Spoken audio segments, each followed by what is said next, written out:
The National Association of Realtors announces a settlement in their historic lawsuit.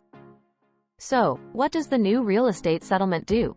In our opinion, this settlement will have long-term changes. However, there will be more paperwork and more negotiating, but little changes in the overall practice.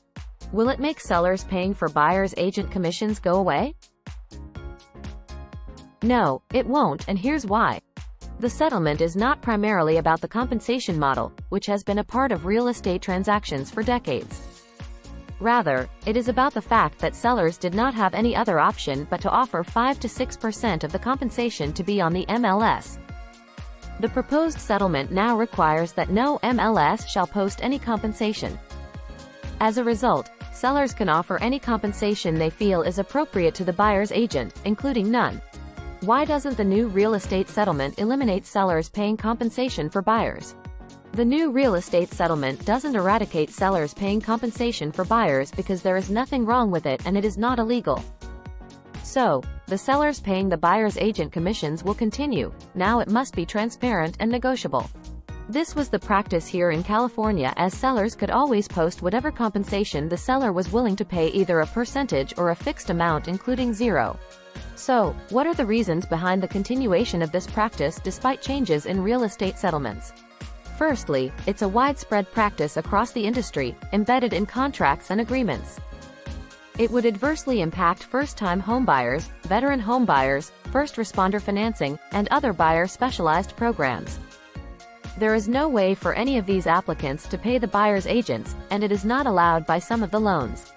Secondly, it serves as a motivation for buyer agents to actively participate in the market, ensuring that buyers have representation throughout the purchasing process. Under the terms of the proposed settlement, agents now cannot show the homes for sale to buyers without an exclusive buyer's agreement. This means the agents must accompany buyers to see properties. In most markets, sellers will need to negotiate a way to compensate buyer agents for their time, effort, and expertise in finding suitable properties and negotiating deals on behalf of their clients. Are there any potential implications of eliminating sellers paying compensation for buyers? Yes, there could be several implications. Firstly, it might lead to a shift in the dynamics of the real estate market, potentially affecting the willingness of buyer agents to show certain properties or negotiate on behalf of their clients.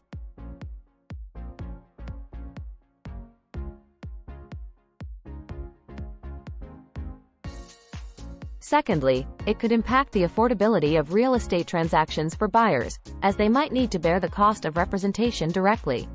Additionally, it could trigger regulatory and contractual changes across the industry, requiring careful consideration and adaptation by all stakeholders involved. How does the continuation of sellers paying compensation for buyers influence the overall real estate landscape? It maintains the existing structure of real estate transactions, ensuring that buyers have access to professional representation without bearing direct financial burdens up front. If they can afford to pay the buyers, then can do that too. This practice fosters a competitive market environment where buyer agents actively engage in finding suitable properties and negotiating favorable terms for their clients, all while knowing they will be compensated for their time. Ultimately, it contributes to the smooth functioning of the real estate ecosystem, facilitating transactions and fostering trust between buyers, sellers, and agents.